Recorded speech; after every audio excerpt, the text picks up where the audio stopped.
Hello po mga kalodi, good day po. Sa hindi pa po nakapag-subscribe dyan, pa-subscribe naman po. Yung lingkod po, Kuya Rons.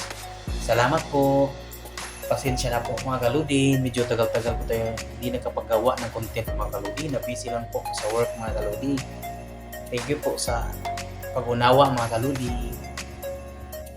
Hello po mga kalodi po. Andito na po tayo mga kalodi. Yung content po natin mga kalodi is about po sa unoriginal content. Dapat po mga kalodi, di po tayo kumukuha na kahit saang mga video po para di po tayo maka-violation tulad nito. Tulad ng isang profile ko po, nagka-violation po ako hanggang ngayon. Di pa po natanggal mga kalodi. Tingnan nyo po, dapat bawal talaga tayong kukuha ng mga video kung saan-saan. Tapos i-download natin, tapos upload natin ulit. Kaya nagkakaroon tayo na unoriginal video.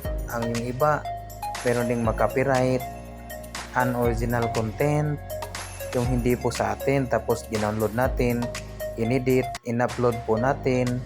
Yan po yung napaka hirap burahin mga kalodi.